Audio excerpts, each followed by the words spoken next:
Good morning, everyone. How are you? Good. Okay, well, welcome to the ESL Career Conference. So, we're going to go ahead and get started. But before we start, we have someone who wants to say hello. We're just going to introduce Jody Fernando, the director of the ESL department. Okay.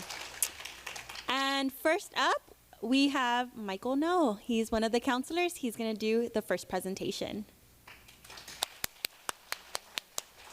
Good morning, everyone. Good morning. Do I need a mic? No? I'm good. Cool. My name is Michael. I'm one of the counselors here at Mount Sac, and I'm happy to be here today. Vanessa's going to pull my PowerPoint on interview etiquettes. Okay?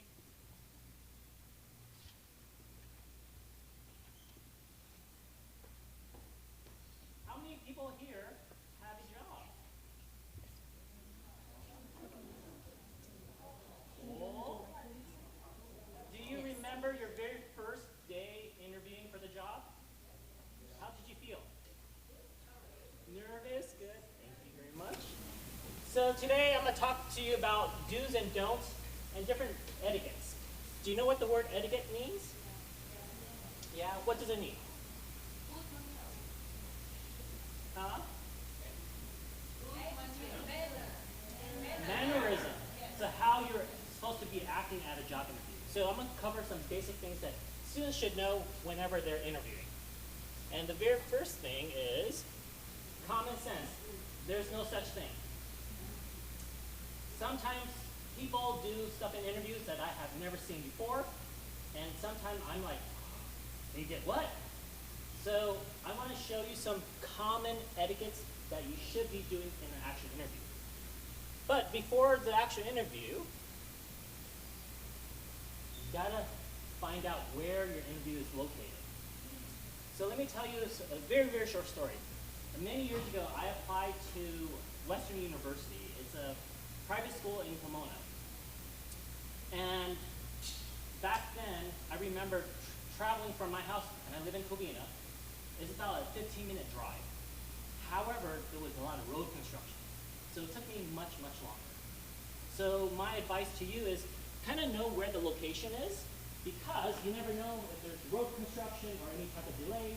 And what I did a few days before I took the day off, I drove over there. And guess what? I had to take a few detours. So it took me longer than usual. So when I tell students, whenever you're driving to your destination, give yourself some time. For example, I drive to work. I live in Rancho Cucamonga. For me to drive to Mount Sac, takes me about 45 minutes. But when traffic is bad, it can take an hour and a half.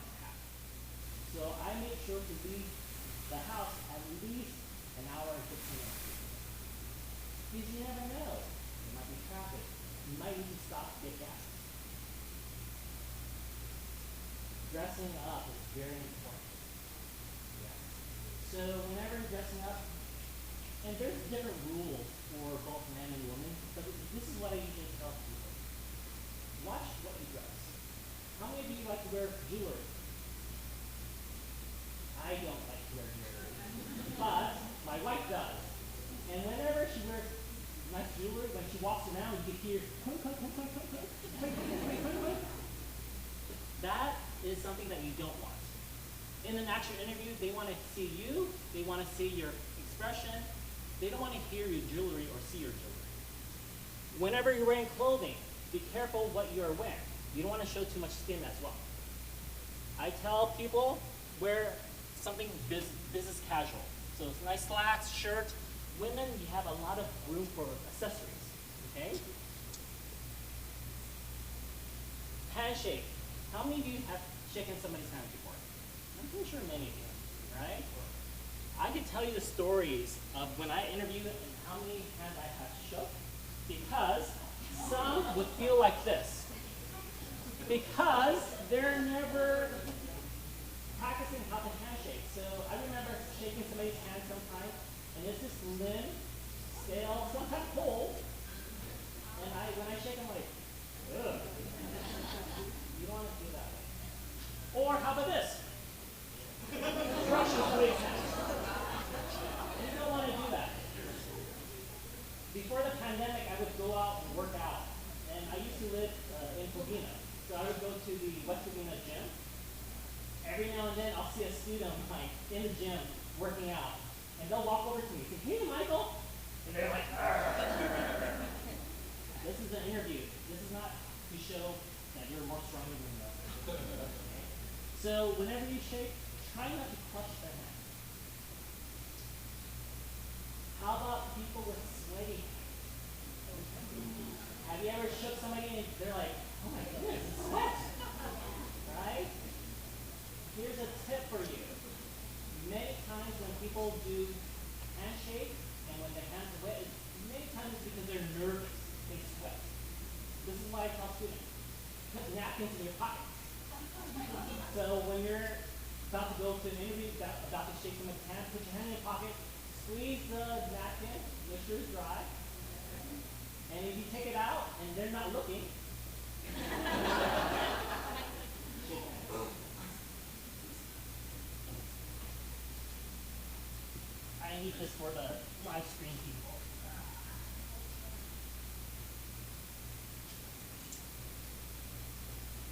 So,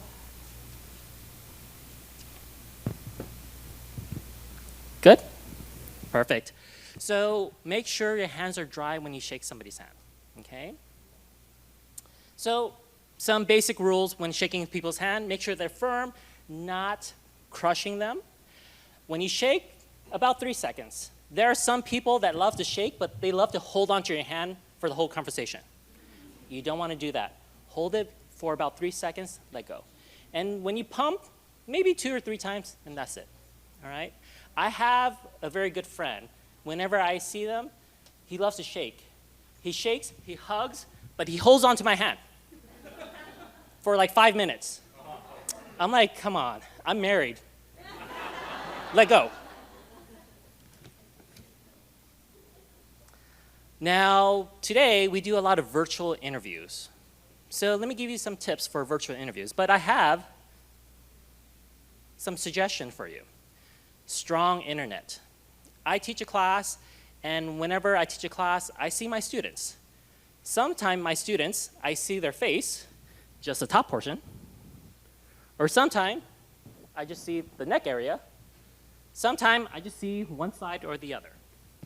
So for an actual interview, my recommendation is find a strong internet, zoom in with a friend, connect with them, and just double check, and try to center yourself in the actual camera.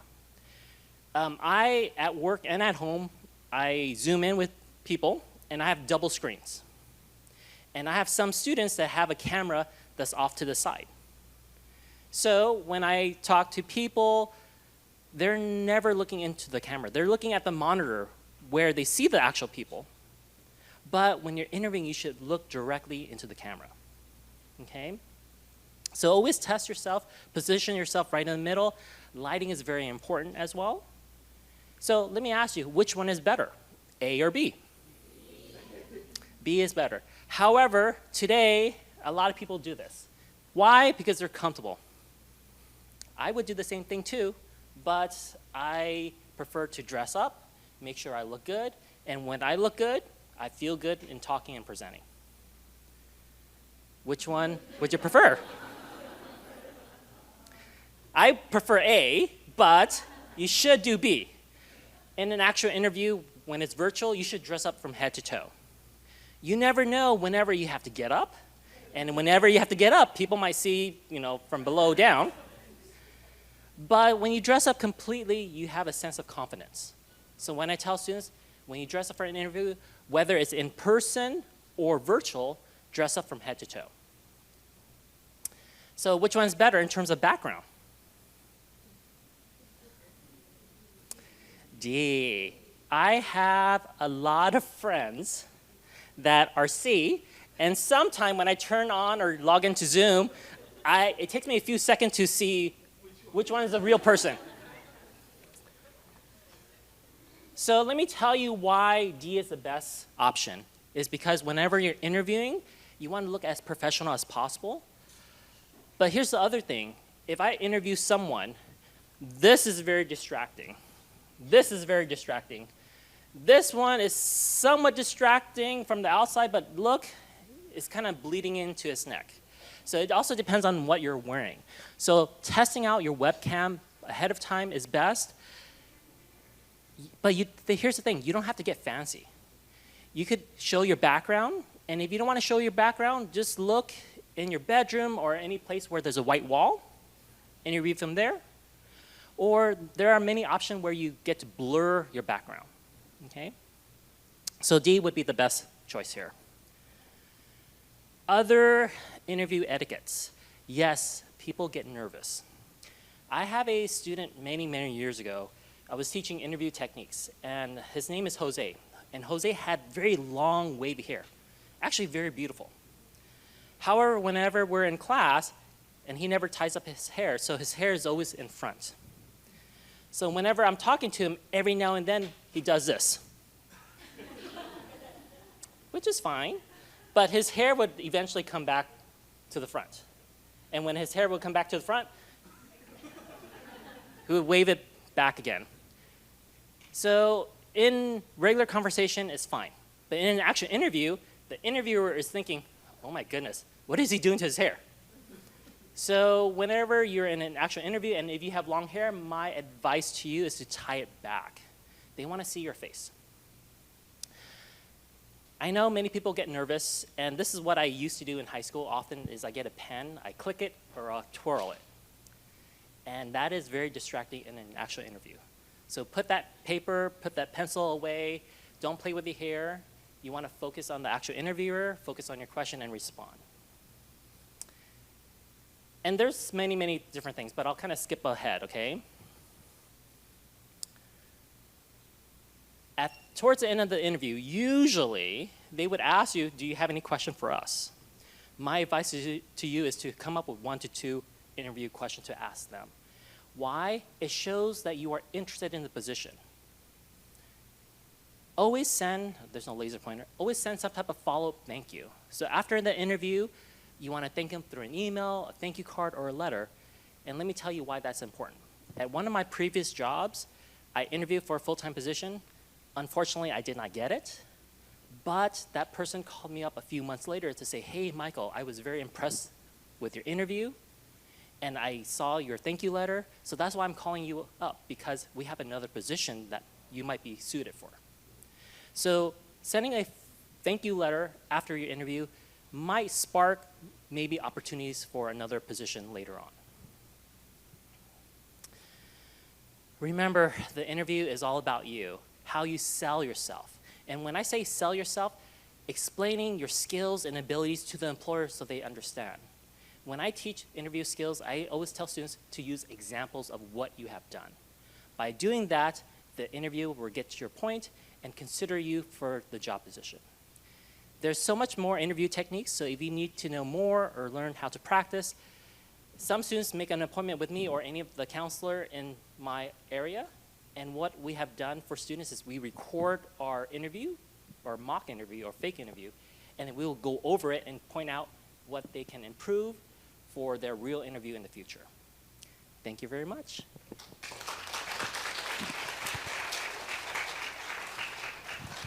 Thank you, Michael.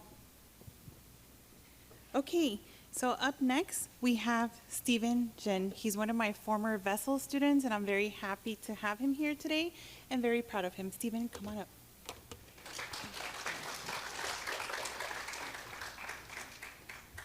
Thank you for being here.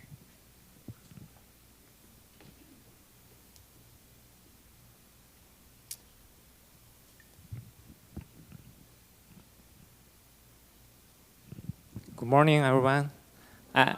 I'm Steven, and I'm a ESL student. I study ESL courses from level 4 to Vessel. And right now, I'm a real estate agent.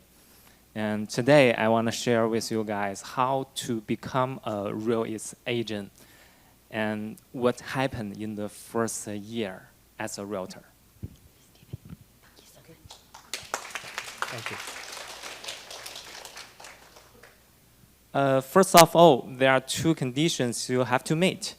You are at least 18 years old, and you must be a legal California resident. That's all.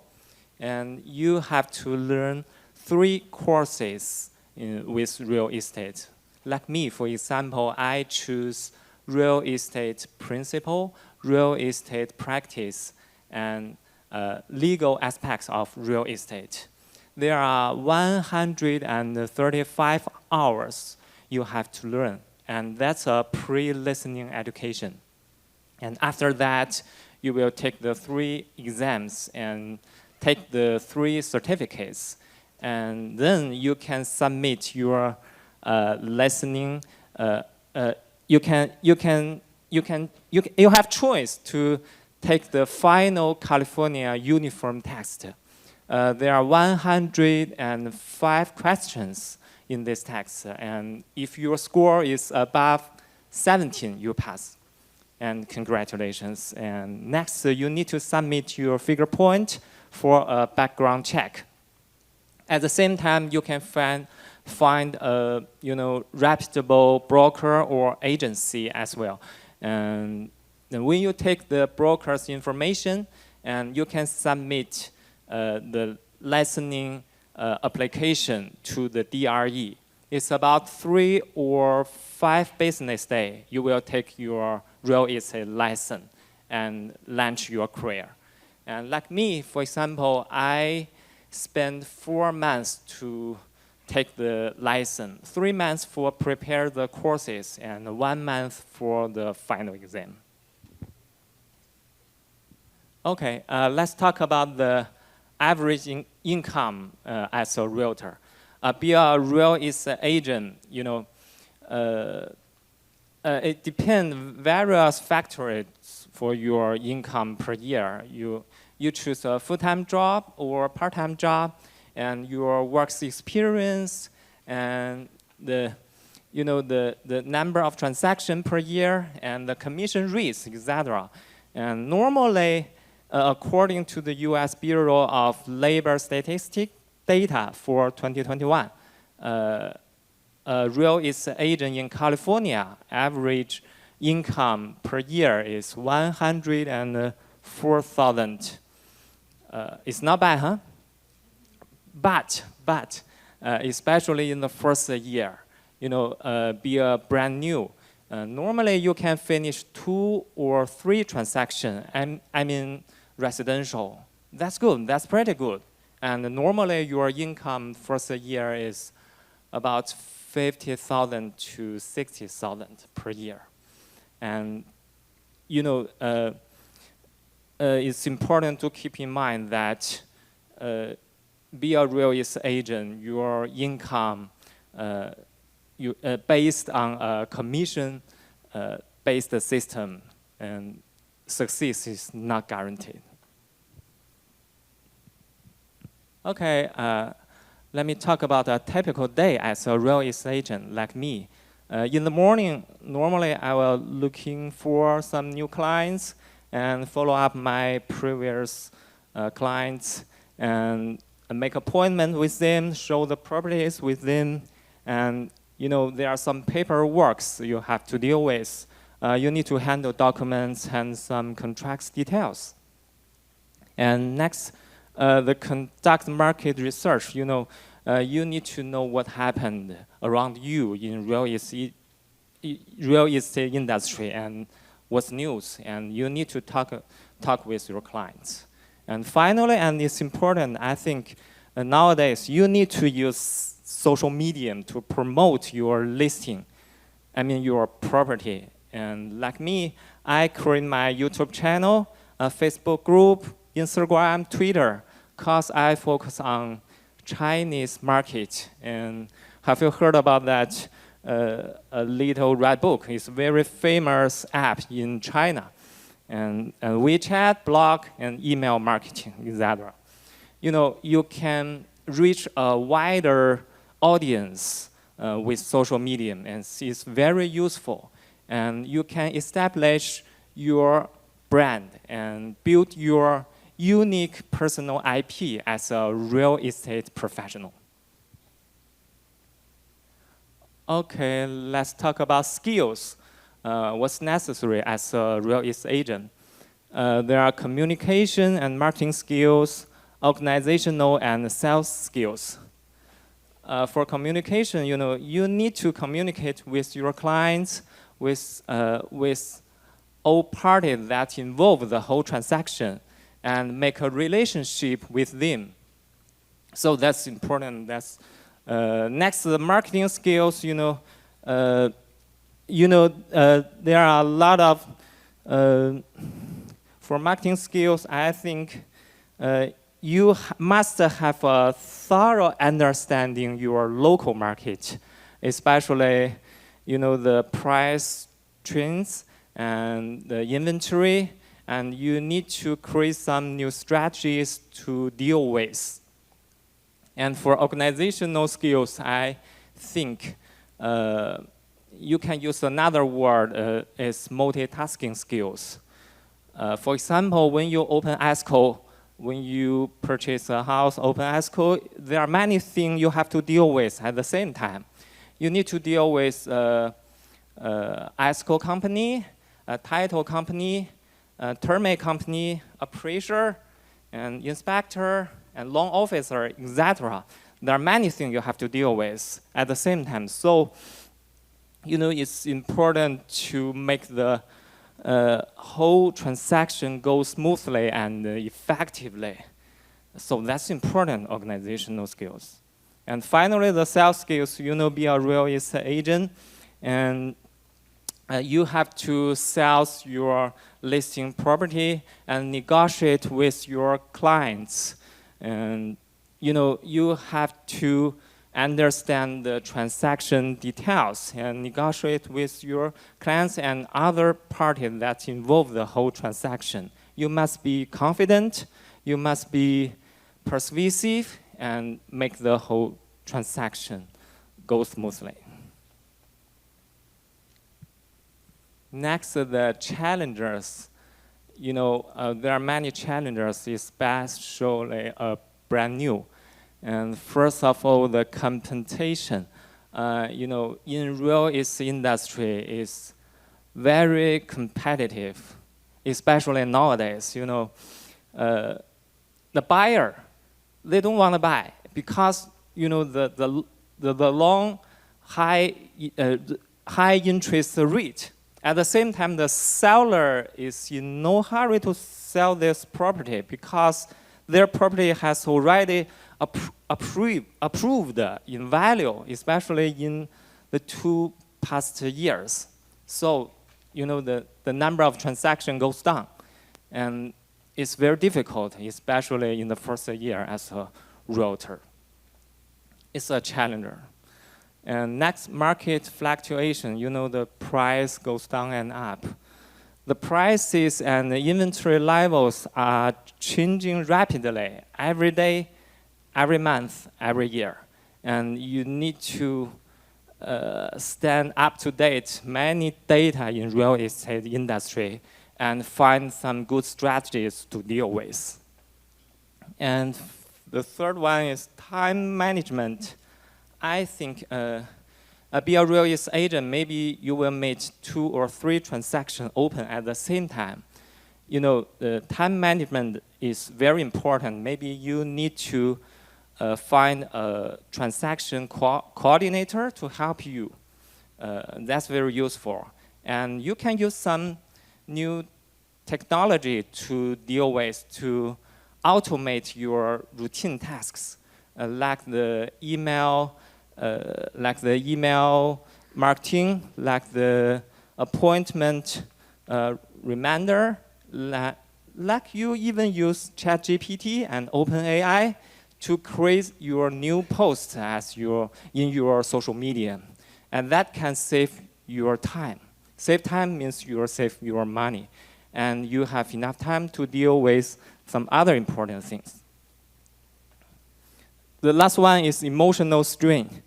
Real estate transaction is very emotional and stressful for your client. You have to deal with your client. You have to accompany with your client and give some good advice, some professional advice with them, and make the whole transaction go effectively. At the same time, that can be emotionally tasking for real estate agent as well. Finally, I want to say why I choose to be a realtor. The first one is relaxable, and it's very relaxable. I can schedule my work time, and I can balance my work and personal life. And next, my previous works experience are most based in China, and my family and I moved to the United States 2 years ago, and I worked two real estate companies in China as a project general manager for about 16 years. So I know it's different in two countries, different market and different rules, but I think there are some similar, and I know maybe it's a good choice for me. At the beginning in the United States, it's a good job for me. And finally, for the personal relationship, if you take a real estate license, you at least can help yourself to purchase or sell your property. And at the same time, you can help your relatives, your friends, give some professional advice and help them a lot. At the same time, you can create a network with your clients and your friends. That may be valuable for your future business or personal relationship. And that's all. Finally, I want to say, if you decided to be a real estate agent, a full-time job, to be honest, it's easy, but it's simple but not easy. It's simple but not easy. And the first year, maybe the year of learning. The second year is the year of earning. And be patient. Please be patient and strive to, boost your various skills in real estate industry step by step. And I believe success is not far from you. That's all. Thank you for your listening.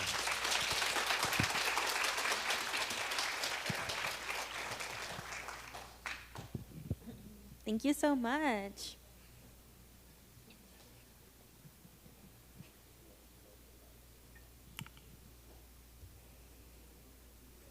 Okay, next up we have Daisy. She's from America's Job Center of California.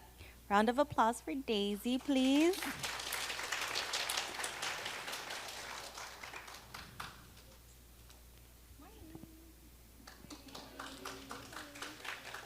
Here you go. And here's your mic. There we go. Good morning. How's everyone? Good. Okay, so I am with Pomona Valley America's Job Center. So we are a workforce agency here to pretty much provide you guys with employment opportunities. We are funded from the LA County, the County of Los Angeles. Okay, so I like to begin with our youth programs because they are our future. So we do provide services for youth as early as 14 years old. So with this, we have our level 1 program, which is pretty much anyone 14 to 24 years of age. We pretty much ask for ID, or if you're still in school and don't have a California ID, we do accept school IDs. Your social security card. If you don't have any of those, we also we accept birth certificates. If you are in the age of 14 to 24, which I don't think any of you guys are, but if you guys have any relatives or kids of your own, we do provide, we do ask for work permits as well. So we also have a level 2, which is pretty much anyone 17 to 24 out of high school. So all we ask, same thing, ID, social, high school diploma to pretty much prove that you are out of school. So our priority populations are foster, homeless, parenting youth, veterans, etc. However, if you don't fall within any of these populations, feel free to still contact us. You might be eligible for our program. So our benefits for our youth programs is where you receive 160 hours of paid work experience. We are paying at $16.04 an hour, and based on our work sites that we have work site agreements with, you are able to choose what work site you would like to complete your hours at. What I love the most about this program is that I myself was in college when I started this program, and I ended up getting hired afterwards. So it's a really, really great tool. I love it because it's mainly entry-level positions where if you guys don't have any work experience, you guys don't really know what to expect or how to behave, this is a really great entry level for you guys, or for your kids, or for any relatives that you guys feel that could benefit from this. But if you guys are not 24, and you guys are older, fear not, we also have programs for adults. So anyone 18 and up, pretty much.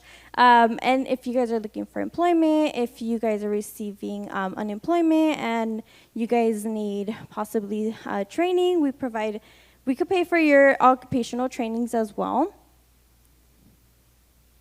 Also available is mock interviews if you need help building your resumes. Like I said, paying for occupational trainings. The list goes on and on and on and on. So there's endless opportunities for anyone interested in job retentions, job opportunities, and we are located here, well, not here, but in Pomona, not too far from here. But yeah, if you guys have any questions, feel free to contact us at any time. We are open Monday through Friday from 8 to 5. And that's pretty much it. Thank you.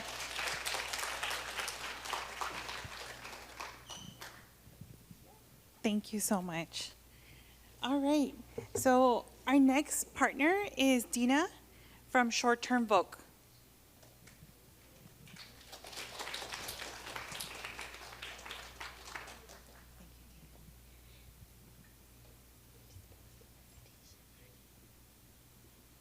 Good morning. So as mentioned, my name is Dina Payton, and I'm actually the Career Services Specialist for the School of Continuing Education here at Mount San Antonio College. So today, I'm going to talk a bit about our short-term vocational programs here with the School of Continuing Ed. So a bit about our short-term vocational programs. Just like with our ESL classes, all of our short-term vocational certificate programs are tuition-free programs. Now, we focus a lot on tuition-free because some of our programs do have additional fees required. Students are typically required to purchase a book for the program. Most of our health careers require uniform purchases. So just something to keep in mind, while the tuition is free, you may be asked to purchase additional supplies for the class. Our programs can be completed in as little as 6 to 20 weeks, which is really great news for anybody that's trying to do something very quickly so you can get back into the workforce. Our courses are all pass or no pass, so you're not receiving a letter grade for your courses here, which is a really great benefit because it's not going to affect your future GPA in any other programs that you want to move forward with. And then if you decide that the program's not for you and you drop out, that's not going to affect your transcript in any way either. There's no limit on the number of programs that a student can take with our short-term voc programs. So we have students who come in and might complete one of our certificate programs, and then a few years later, after they gain some experience, come back and complete another one. So you can continue to complete as many programs as you'd like, and they're always going to be tuition-free. We have very few prerequisites or eligibility requirements for our short-term vocational programs. So really the only program that has prerequisites is our EMT program, just because you do have to be 18 to do our EMT program. But other than that, we're not asking you to have work experience in the field. We're not looking at your college transcripts. We're just asking, hey, is this something you're interested in? And if you want to complete that program, you can go ahead and sign up. We do have counselors available to support our students.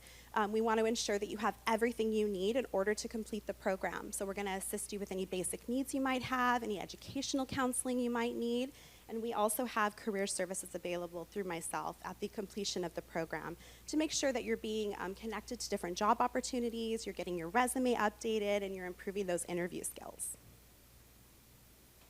So these are a few of our active programs that we're offering currently. As you can see, we focus a lot on health careers. And the big reason for that is there's such a big labor demand out there for health careers. And there's really great job opportunities with health careers. So these are all gonna lead you to great career pathways, making decent wages. So going through some of our programs, we have our Care Coordinator program. This is going to be for anybody that might have a bit of a background in healthcare already. Care coordinators basically coordinate aftercare for any patients being discharged from hospitals or from skilled nursing facilities. We have our Certified Nurse Assistant program. So this program is wonderful because you actually get certified through the state of California to be a CNA. And this is a great entry point for anybody who's looking into a career in nursing. So somewhere to start. Our EMT program, this is a really great program, again, if you're looking to maybe be a firefighter one day or a paramedic, or if you just want to work as an EMT in the field. This program is going to be 16 weeks. It's all in person. You're getting that hands-on experience, and you're doing ride-alongs as part of your program as well, so you can get that on-the-job experience. We have our medical assistant program.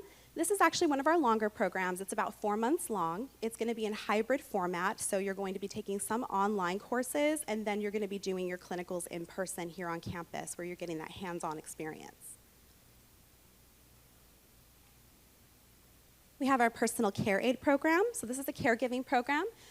We have students who take this as kind of an entry point into healthcare, or if they have loved ones at home that they want to learn to care for better, this is a great option for that. It's only an 8-week program, so very quick, and it's a good entry point, like I said, to a career ladder in healthcare.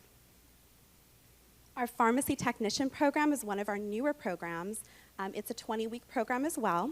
You're going to be learning in the classroom all of the skills you need to work in a pharmacy lab setting. And then afterwards, you actually get placed in an externship where you're completing lab hours at an actual pharmacy in the community, which your instructor will help you get placed at, which is great. Our physical therapy aid program is our shortest program. It's only 6 weeks long. And this program actually is free. There's no book to purchase. There's no uniforms to purchase. So 6 weeks long in the classroom, and you're going to learn all the skills you need to assist in a physical therapy office or working maybe in an athletic training center. A lot of our kinesiology students come into this program to get part-time opportunities. And then we have our sports medicine as well. This focuses more on athletic injuries, so very similarly to our physical therapy aid, but kind of in addition. So those are our health programs. Then we also have some business programs. So if you're looking to just add to your skill set, maybe you've worked in an office environment before, but your employer is asking for more, or you want to just be more competitive, our accounting program will be really great for that.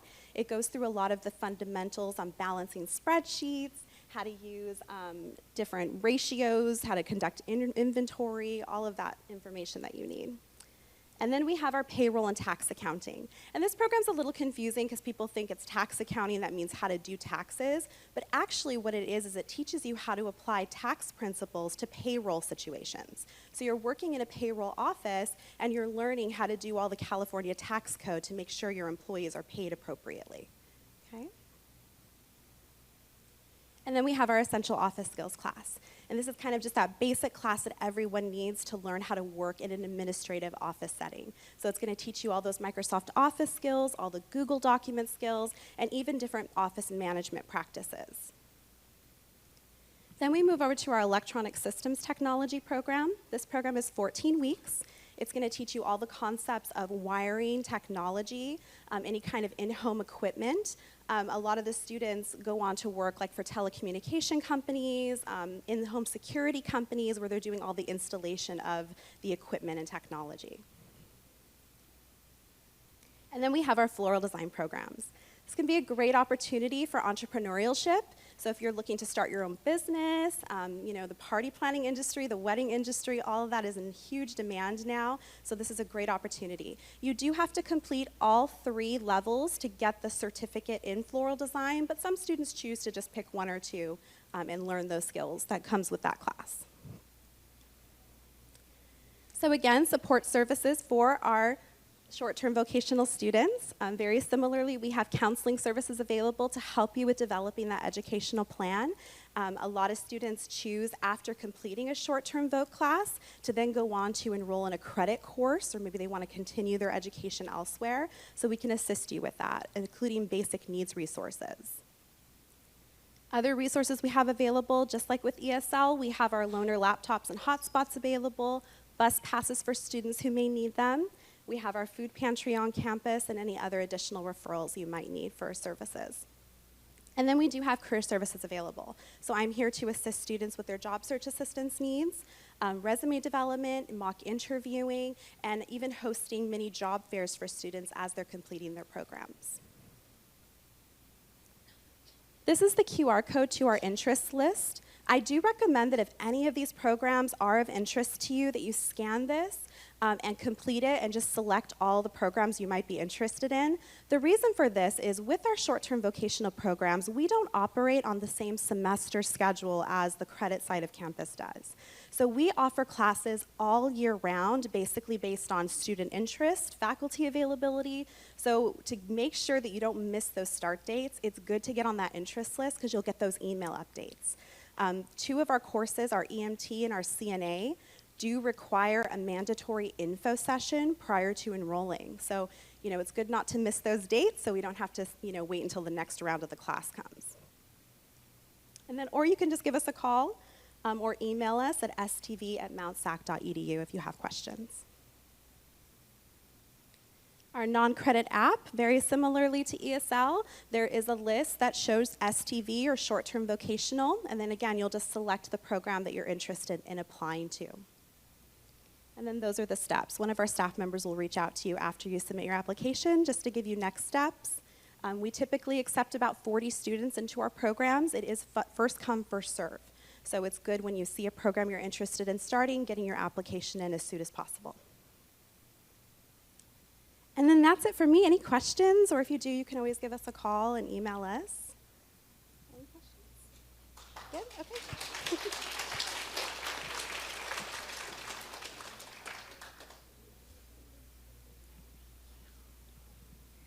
Thank you.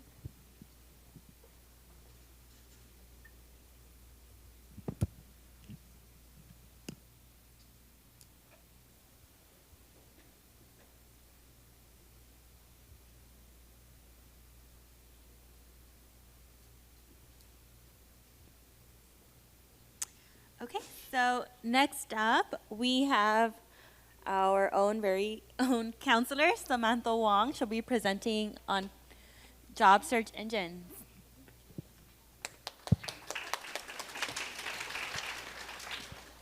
Alrighty, good morning everyone. My name is Samantha and I'm one of the counselors here. And today I'll be presenting how to use the job search website. So first we're gonna talk about, it's called Indeed. Raise your hand if you heard of it before or you used it before. Awesome, I see a lot of hand raising. For those you don't know, Indeed is a very popular job website. It's 100% free.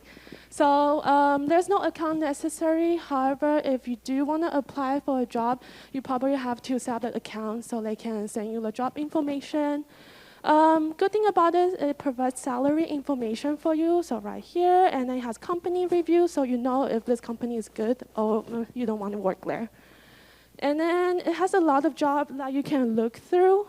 So on Indeed's website, it says there's at least 10 jobs every second. So as we're talking, there's at least 100 jobs posted on Indeed website. And there's also mobile app option. So if you want, you can download the app, and then you can browse through jobs on your phone, which is pretty simple and easy. Lastly, it set up the email alert, so there's no job you want to apply to right now. It's totally fine. You can submit an email alert, and then when there's new job pop up, they will send you an email, and you can be the first group of people to get notified and then get your application in. So what I'm going to do here, actually, I'm going to walk you through how to use Indeed website. So first, on the right-hand corner, you will see this. It's called Upload Your Resume. It's always good to customize your resume, but having it right here is going to make your life easier and faster.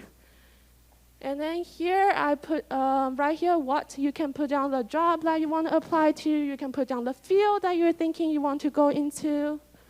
And then here is called location right here. So you can write down the city that you want to work in, or if you're open to relocation, you can also search the job, the city that you always want to move into. So here, for example, I put down accounting, and then I also put down Walnut. And then here is a list of jobs that will pop up. So do you know this is just a screenshot? When you're on the website, there's a lot more you can scroll through. So the first one that I see is accounting manager. So once you click on it, you'll go to the right-hand side. Yes, and then you will see the title. You will see the company name. So you can also go into their website to do your homework if you like. You'll see the city. So here is Pomona, very close to Walnut. And then you will see the salary information. So when you go down, you can scroll down and then know a lot of requirements, qualification for the position. Make sure to carefully read through everything. And then if you think this is something you would like to do, simply click on Apply Now and then start your job application process. Okay. Next one I want to talk about is called Flex Jobs. Raise your hand if you want a remote job. You want to work from home. If you want to stay at home and work, awesome. Raise your hand if you want to have flexible job schedule. Awesome, I see a few raising your hand. So this will be a perfect website for you. It's called Flex Jobs, so it does require a low-cost subscription. It's gonna cost you about $25 per month.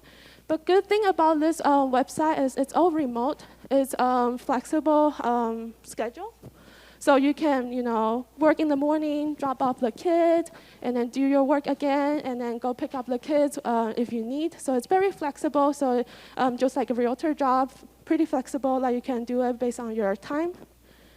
So good thing about the reason why it costs a small fee is because the popularity for remote job, there's a lot of scam out there.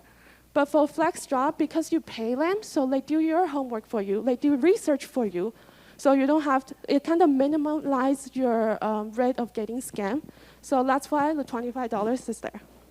Okay? Just like Indeed, I'm going to walk you through the website. Right-hand corner, you'll be able to see sign up, which is start with your membership. And then again, you have the search bar that you can put into the career that you want to apply to, the field that you want to go into. And then search by location. Okay, you might wonder, I want to work from home. Why do I need location? So even though it's a remote job, it still asks you to live in a certain state, maybe in California. It still requires you to live in maybe LA County. So that's why the location part comes in handy. And then we also have here, search by job. Again, you can use that to search it. One thing I really like about this website is that it goes by category. So if you're someone thinking, I want to go into accounting, but I don't know the job title, I don't know what position I need to search, I don't know the keyword, don't worry about it. Here on FlexJob is categorized by category. So if you're someone be like, I want to go into nonprofit, then you simply just click in this category and then you'll be able to look at, for more jobs.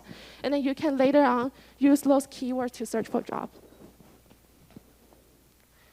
Alrighty, and then my last one I want to talk about is called LinkedIn. I'm sure it's very popular already. It has been very popular for the last 10 years. I'm sure a lot of you have been using it, and a lot of you have an account. People know LinkedIn as a networking platform, but nowadays you can also use to find a job. So I think this 2 bullet point is very important. You can use it to leverage your network opportunity. So a lot of the time, jobs are being offered through internal hiring or or word of mouth. So it's really important to expand your network and to kind of get yourself out there, letting people know, hey, I'm looking for a job. If you know there's only opening, hire me. So how do you use LinkedIn? So on LinkedIn, I search out McDonald's. So this is their company website. And then what's really cool is this bar that you can click through everything. And what we're gonna do today is we're gonna click on jobs. But another one I would really want to highlight is called People tab. So here, if the person have their LinkedIn profile opened up, you can click and then to see, oh, anyone working at McDonald's right now. Maybe I can connect them, maybe I can do an informational interview, and then ask them how is their experience working at a company. So once you click on the job right here, you scroll down, you will see a bunch of jobs that's opening for McDonald's right now. Here only shows 3 because you have to click on next to see more jobs. So for example, today, I really like this National Development Coordinator job. Then I'll click on it. And here it brings you to next page. So here on the left-hand side, you see a lot more job posting. And on the right-hand side, you see the job that you want. So here you will see the job title. You'll be able to see the location. This is a remote job, so it's a plus. You will see when is this job posted. Is it a week ago? Is it 6? So for example, this one is 6 days ago. Here you will be able to see how many applicants they have. So for this job, they have more than 200. So you know this is a very popular job. Then you'll be able to see, is it a full-time job? Is it a part-time job? And what level is it? Is it an entry-level job? Is it a mid-level job? For example, this one is mid to senior level job. You will be able to see if this company is a big company or a small company. So for example, here has 10,000 employees, so it's quite a big, very big company. And then you'll be able to see anyone within your network is working for McDonald's right now. So maybe I see 2 right here. Maybe this is the time for me to reconnect with my friends. Be like, hi, Maribel. I see that you're working at McDonald's right now. Can we reconnect? I just want to hear your experience working there. If you can do external referral for me. Because again, word of mouth is the most popular way for you to land a job. And then here are the skills that you will need for the position. Again, when you scroll down, there's a lot more information you'll be able to read. Once you finish reading it, click on Easy Apply, and then you can start your application process. Okay, before I end my presentation, there's a lot of scam going on, like with the perks of easy access to job posting. There's a lot of cybersecurity issue going on, so a lot of scam for online job posting. So here are a few tips from me to you. Things don't do so. I know this is pretty simple, but make sure when you see that job offer, you don't get over your head and you're like, yes, I'm gonna send you money. So first thing, don't send money to people, and then don't give your credit card information to people. If you need to pay in order to get a job, 99% it is a scam. Don't do it. And then do not provide your bank information to the employer not until you're hired. I know some of you all want to do direct deposit, so I need to give them a check. But no, make sure if they ask you for it, you have to ask, hey, can I sign my offer letter first? Make sure you signed it, then you can give them the information. Lastly, do not share your social security number or other personal identification to them, to the third-party job website. So all the 3 websites I mentioned earlier, all 3 are third-party websites. They are great, they are convenient for us to apply for a job, but you don't know who's sitting behind the screen. Well, if someone who's a scammer who's trying to take away all your information. So make sure you don't provide any too personal information to them. And then how do you prevent it? So always do your research, always do your homework. So for example, today I want to work at McDonald's.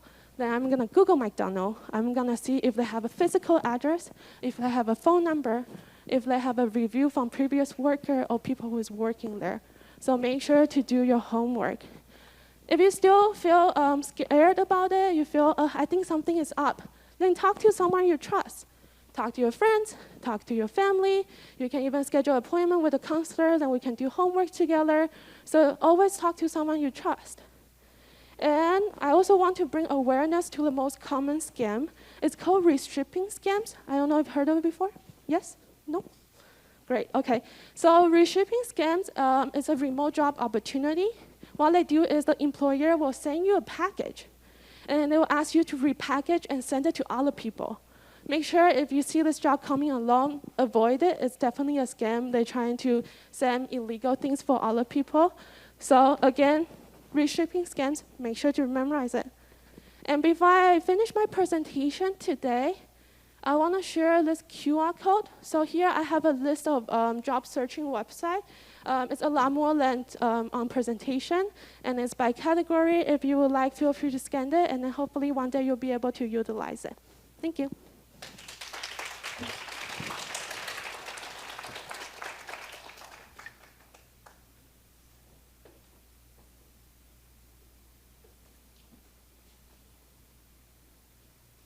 Thank you, Samantha.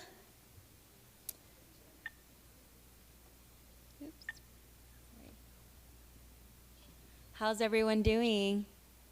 Good, yeah. We have great presentations, huh?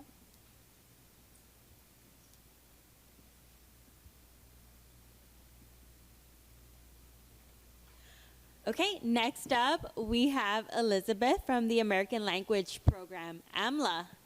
Round of applause. Woo!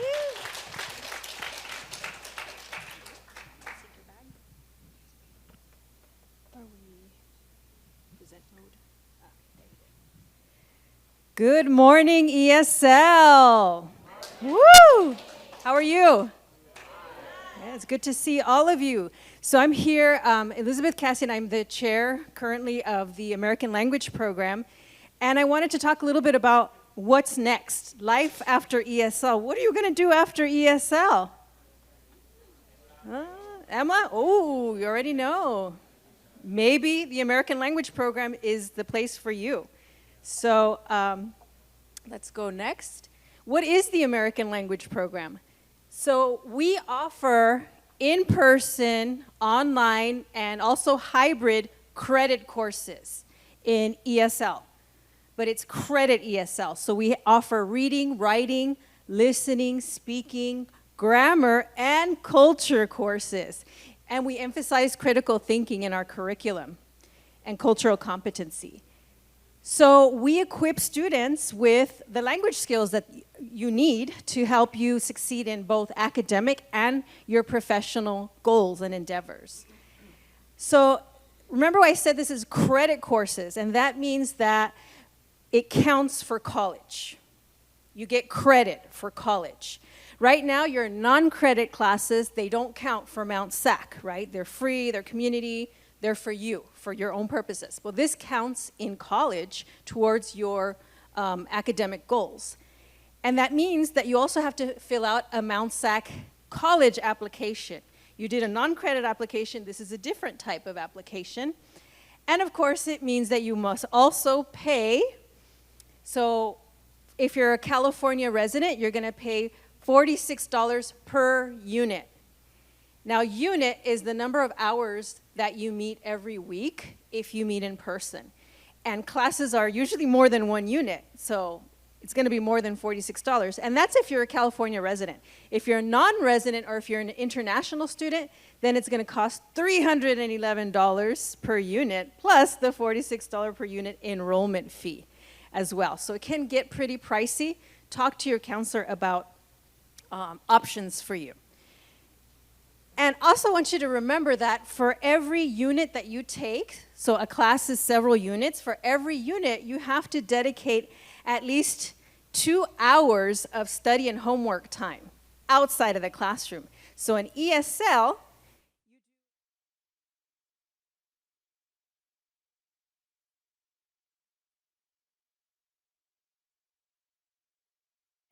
well, for credit classes, you do most of your work outside of the class. And so for our courses in the AMLA program, we have students do journals, low-stakes writing assignments, and I'll give you some examples in a second. You have to read articles, you have to watch videos. We do a lot of group collaboration, and we loan some of the books to students sometimes. We have a couple limited number of books. We also have you engage in the campus, so attending things like this or workshops outside of the classroom is a big part of our program as well. And you also have to complete a portfolio for, especially for our writing classes, where you show your skills and your growth. So in other words, I want you to be prepared to do something. Here we have a couple of pictures of our students in action. And so I wanted to talk a little bit about the different types of classes that we have. We have writing classes. These focus on improving your writing and your reading skills as well. So we have AMLA 70, which is the basic level, and we get you from basic to intermediate writing and reading. AMLA 80 is the intermediate to advanced writing and reading, while AMLA 90, some of you said AMLA 90 before, is the accelerated writing, and this one prepares you for college level. And guess what? We also have a college level writing class. AMLA 1A. We are one of the only colleges in the area to offer a credit transfer level English class that is designed specifically for English language learners. So we work very hard to get this class. This class counts exactly as English 1A, and it's 4 units. If you notice, the other classes are 5 units. So there's a lot of work to do because we have a lot of work to help you get to that correct level. So that's why we have 5-unit classes, but the AMLA 1A is 4 units because it's the same as English 1A. And so this one counts for your, to transfer or for your certificate or program degree that you're going for. So I wanted to show you this important slide here because it shows the sequence. So how many of you are in level 4 right now? Do we have level 4? Ooh, in the house, good. Welcome. So if you wanted to finish level 4 and you say, you know what, I'm ready to go into credit classes to college because I have my college goals, then you would qualify for AMLA 70, which is the basic to intermediate writing. Very important. We don't highly recommend that unless you're very motivated to go into college and you really want to get moving on it, get working on it, then you can do that, of course. Anybody from level 5? Where's level 5?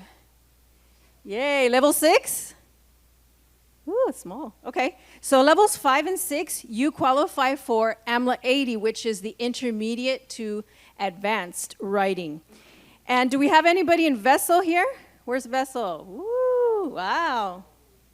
Vessel qualifies for AMLA 90. So that's the class that prepares you for the college level, right? Writing and reading.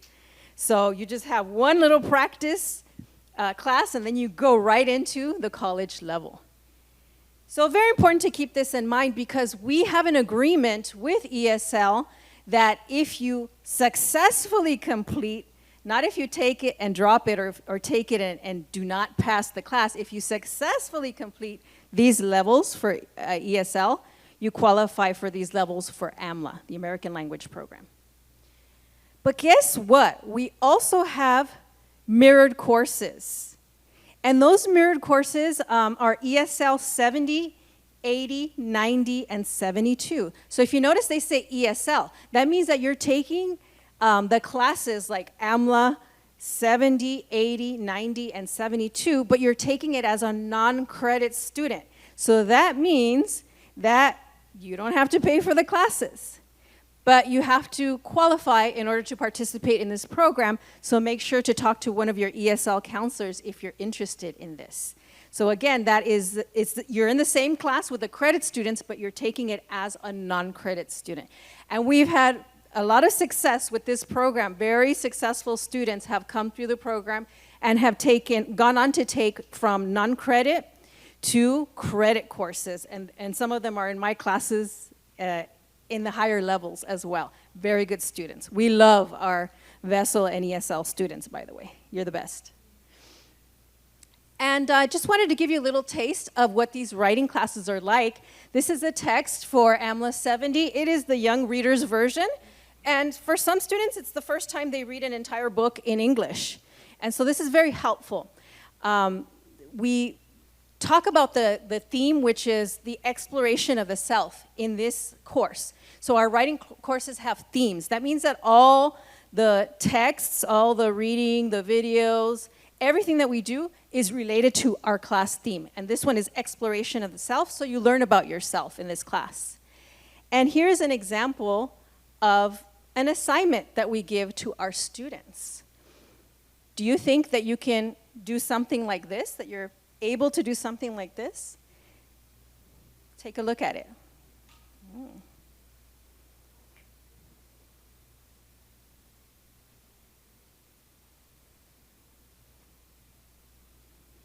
Of course, students have to give examples from the text that we read in the class. So articles, the book, all of that. And we have to make sure to follow the MLA format, which is the writing format for college, one of the writing formats for college. Here's the sample text for AMLA 80. It's the distance between us. Again, this is the young readers edition, so it's a little bit more, a little bit easier to understand, but it's still quite challenging because there's some vocabulary that ESL students might not be aware of. And here's an example assignment for AMLA 80. This text is an article that's pretty difficult to read, but we give students the skills and the tools to help them read and understand this text. And right now, my students just did their final drafts for this paper on this, A Brief History of Immigration, and they did a very good job. And the sample text for AMLA 90, the Happiness Project. Now, this is not the young readers version. This is just the regular edition. So you're reading it at the level that everybody else would here in the US in English. And here's an example of an AMLA 90 assignment. You have to follow more of an essay for this one. So we go from sentences to paragraphs to the essay to research papers in the AMLA program. So where do we do research? In transfer level English. This is college level English, and this is our book, Born a Crime by Trevor Noah. Very good book. Again, this counts as the same as English 1A. And here's an example assignment. If you notice, the assignments are getting longer and longer. Now, these are not the regular papers. This is just the homework assignment. The regular papers could be, for this class, 7 to 9 pages plus. But of course, don't worry, we'll help you get there. Don't worry, I know it seems like a lot. We'll help you get there. Because you know what, we're gonna give you a lot of homework, a lot of assignments to do to help to prepare you for that. But we don't only have writing classes, we also have reading classes. We have 3 levels of reading, 71, which is basic, 81, which is intermediate, and 91, which is advanced. So the level of reading depends on your level of writing. You're going to take, for example, if you qualify for 80, you're going to take the level 81 reading. Now, 91, this is advanced reading, and this one meets the college's reading competency requirement. So in order for you to graduate from Mount SAC, you have to show that you are able to read at the college level. A lot of students say, I know how to read. I learned how to read a long time ago. Well, you know how to read at your level, but do you know how to read at the college level? We'll help you get there. So this one will, if you're trying to get a degree from Mount SAC, will meet that requirement for reading. If you pass this class, Mount SAC knows that you can read at the college level. But we also have speaking courses. Yay! How many of you want to take speaking courses? These are 2-unit courses, so they're not as long, not as much homework, but they're still very helpful. And we have pronunciation. This one helps you with word and sentence intonation, as well as mouth and muscle awareness. Your tongue, your teeth, everything affects the way you pronounce things. 82 is interpersonal communication, and this is more conversation skills in academic and non-academic settings, so how to carry on a conversation. AMLA 83, idiomatic English. This is where we show you idioms, proverbs, everyday expressions. And then we have formal speaking. This is important because this helps you give a speech in front of everybody and not faint, okay? They prepare you how to give a formal speech. And you give presentations, you do teamwork, and it helps you for Speech 1A. So if any of you have to take Speech 1A for your degree, this is a class to take before that class. We also have 93, which is a new class, Colloquial English, and this is where we show you slang or informal English, professionalisms. This is going to be a fun class. I said it's going to be because we haven't offered it yet. We need to have enough students to offer these classes. So that's where you can come in. And our very new courses, we have grammar courses as well. I know ESL students love grammar. You're used to grammar, right? Raise your hand if you love grammar. See, nobody wants to admit it, but when you come to AMLA writing and you say, where's the grammar? I need more grammar. These are the classes for you, for all of you, when you start to miss grammar. We have the Grammar Foundations level, which is 87, and we also have the advanced level, which is AMLA 97. And because this was all by itself, we also have an American culture class. This is my baby. But again, I haven't taught this class yet because we need to have enough students. And this class will help you understand the why and the who and the what of American culture. Why do we Americans think the way we think? Why do we behave the way we behave? Do you see any differences between your culture and American culture? We talk about all of those things in this class. Very excited to offer this. This one is a 3-unit class. And we're also very super excited to introduce the American Language Credit Certificates. So just like you get certificates for ESL that shows that you have completed a certain level, we also have that for ESL, AMLA, Credit ESL. So again, we are one of the first schools in the area to offer this type of certificate of achievement.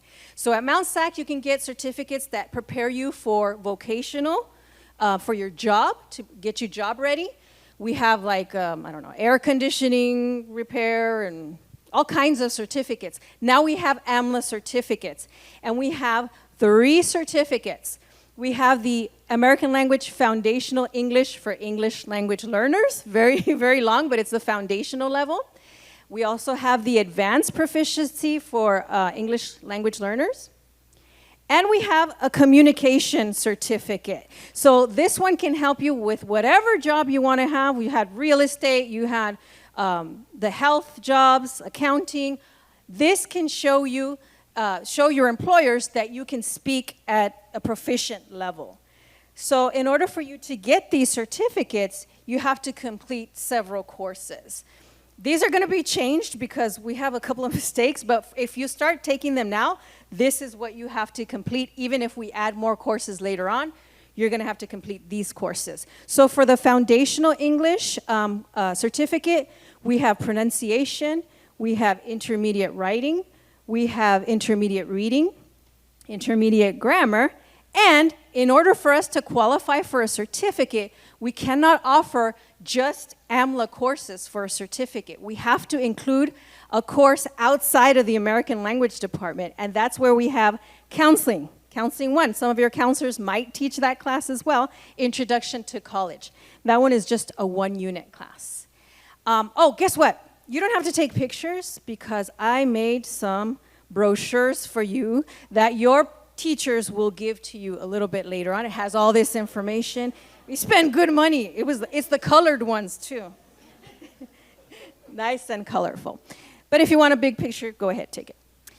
Here we have the Advanced Proficiency Certificate. We have 90, which is the writing class, the reading class 91, and Library 1A, which is Introduction to Research, because you have to do research in the higher level writing.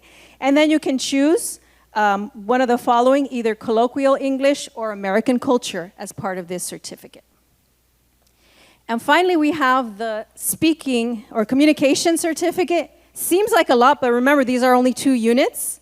So you have to take pronunciation, interpersonal communication, formal speaking, colloquial English, and then you have to take Speech 1A. That is college level, giving a speech in front of everybody like this. And then you can select one of the following electives. Okay, so you have grammar, or idioms or culture, right? And so why would you want to take one of those certificates? Well, the benefits is that, of course, you get to improve your English language proficiency, again, for your workplace, for your being in your community, or for your other coursework here at Mount SAC. So that prepares you for being a college student. But it also gives evidence of your fluency and proficiency, because you can put this on your transcripts. You will have this on your transcripts. And so you can show your employers wherever you decide to work, you say, yes, I'm an English language learner, but I have proficiency in these areas based on this evidence of a certificate. Does that sound good? We would love, love, love for you, this to be you. This could be you. Your name here. And the certificate of your choice here, signed by the president of the college. This could be you. This could be you. I took this from my husband, and I covered his name. Okay. Ooh, doesn't say quiz. So, are you ready? I'm going to test you to see who is paying attention. Yeah, because I'm a professor, and professor is always on. So, what I'm going to ask is, I'm going to ask actually the teachers. So you're gonna tell your teacher the answers, okay? So you're going to tell the teacher the answers. That the teachers are going to come in and click on the correct answer, depending on what your students tell you to click. And there's going to be 3 prizes, okay? Let's see if this works. Get ready.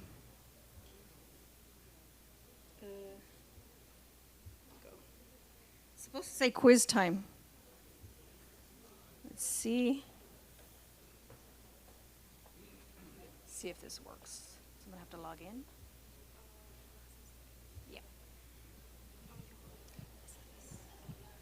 Okay, get ready. Am I clicking it or no? There we go. No worries.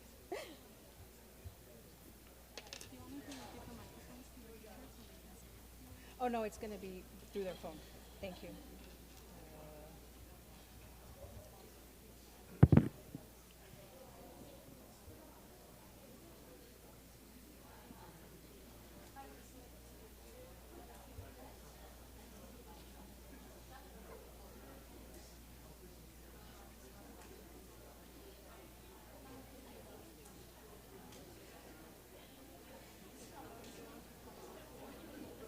Don't want to because it's asking me to change my... Oh, no. Okay, so never. Okay, thank you. And then start. And then we actually need to so you wanted us to be shown, right? Yes. Oh, got it. Thank you. No worries. Do you want to pass out the brochure so they can have the answers? Classic mode? Classic mode, yes. Thank you. I don't know if it's going to do the sounds.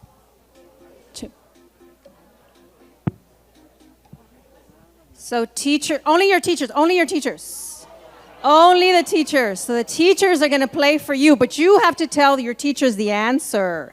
So, levels 4, 5, 6, and vessel teachers. Here's a QR code. We're going to see who is paying attention, who's going to pass the lesson. So only the teachers, please. Sorry, I have to redo it. Oh. Because it's not responding. Sorry, I think we have to try it again. Computer problems. Is that different? I don't know, I'm sorry. Okay. I don't remember.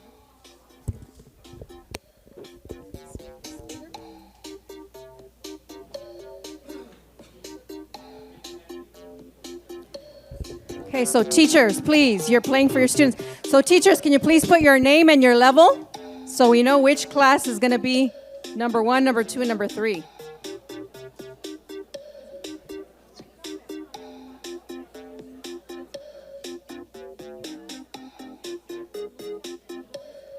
Is Luisa Giron's class here?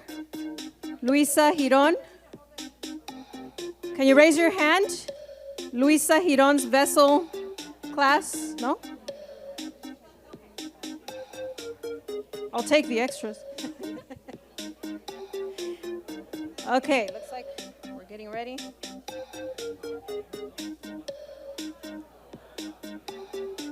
Okay, so we have, is everybody ready? Give me a thumbs up if you're ready. So remember, only the teachers, only the teachers. The teachers are playing for you. You got to tell your teacher how to answer. Here we go. Okay, I'm going to start because I think there's more than teachers. All right. Are you ready for the first question in our AMLA presentation? Get ready. Shh. Which AMLA writing course is one level below transfer level English? 70, 90, 1A, or 80?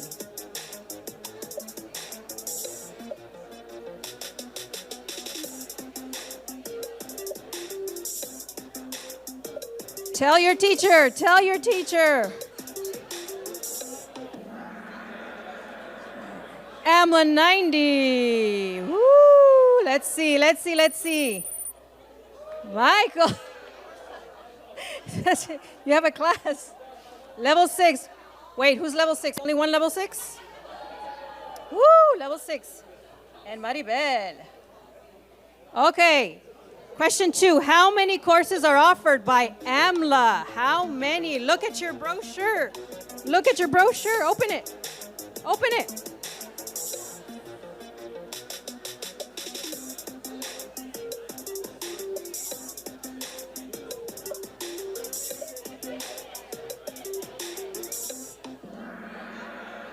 Ooh, it's 15. A lot of classes.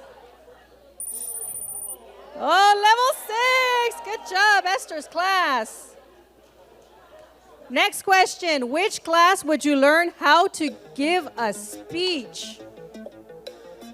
How to give a speech. Look at your brochures. Look at your brochures. Don't guess. Don't guess.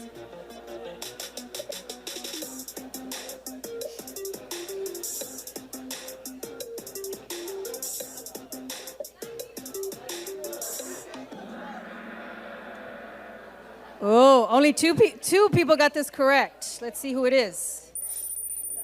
Maribel, level 6. Level 6, still number 1. Unbeatable. Okay, which course fulfills Mount SAC's reading competency requirement? Remember? Who was paying attention?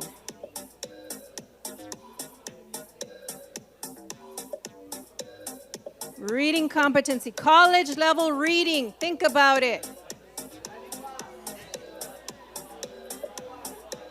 Gotta be quick and you gotta be right. 91, yay. Level 6 is unbeatable. Okay, in which class would you learn how to have a proper group discussion? A group discussion. Get your brochures, everybody. Discussion. Which type of class?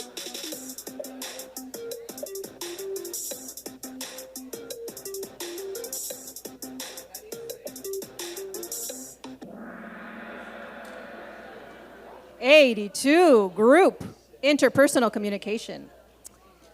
Ooh. Oh, Michael. All right. Next. In which class would you learn about the vowel sounds in English? Vowel sounds.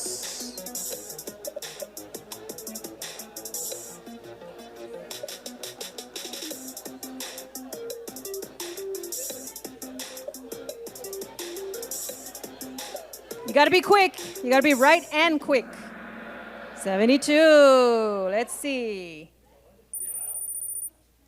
Ooh, getting so close. Next. In which class would you work on volume, eye contact, and gestures?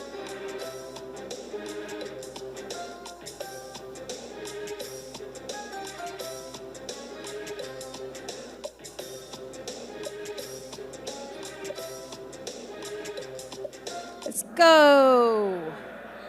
92. Ooh, Clay's coming up.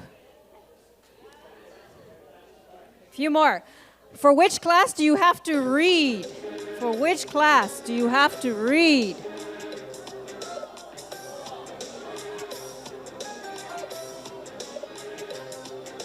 What do you think?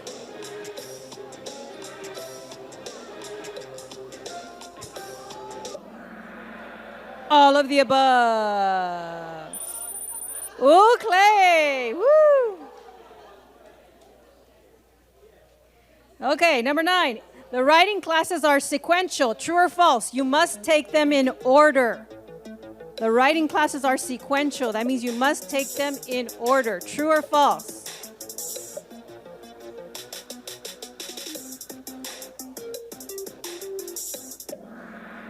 True, yes. No choice. Ooh. I guess it looks like level 6 is going to win this, maybe.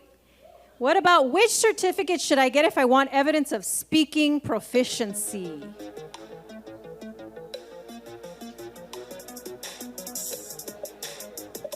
Evidence of speaking proficiency. Speaking proficiency.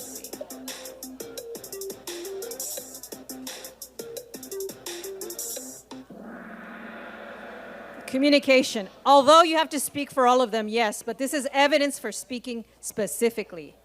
Communication. Oh!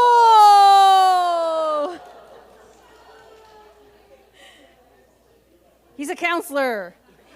In which course would I learn about American behavior and values? American behavior and values, what we think is important.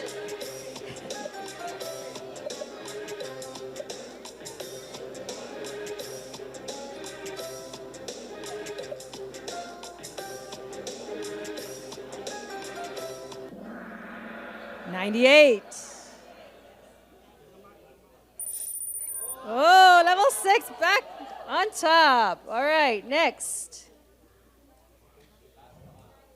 If I want to get an AMLA certificate, I must choose only one. True or false? Last one.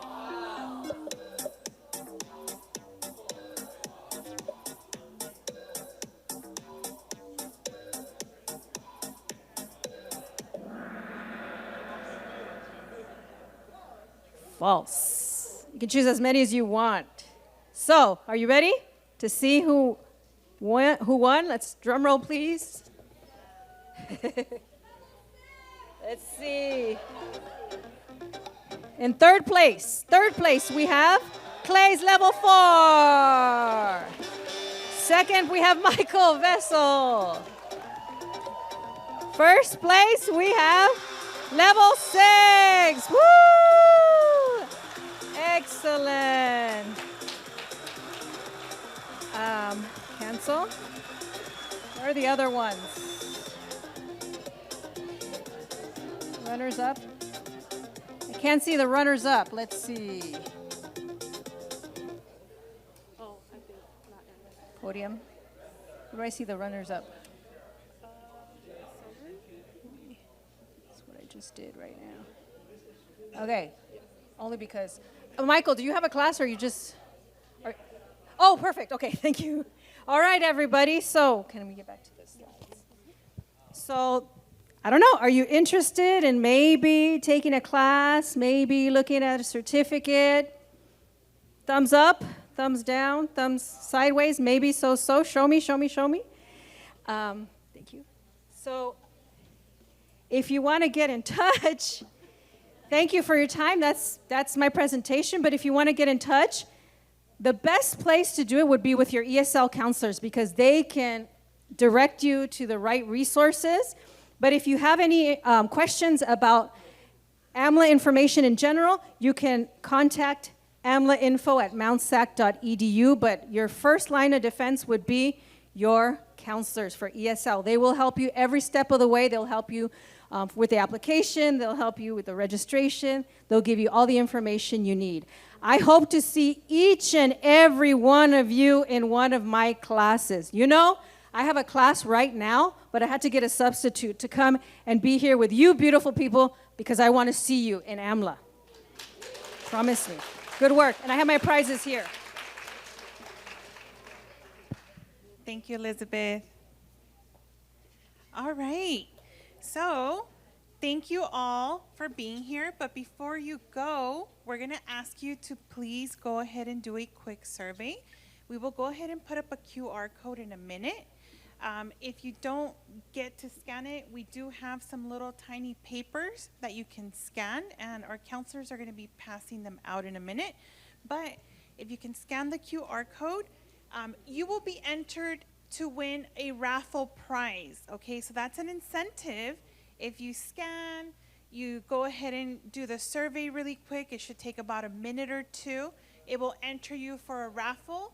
We will reach out to you if you are the raffle winner. And if you're in class, we will go deliver your gift to you sometime by the end of the week or next week. So please go ahead and scan the QR code and do the survey.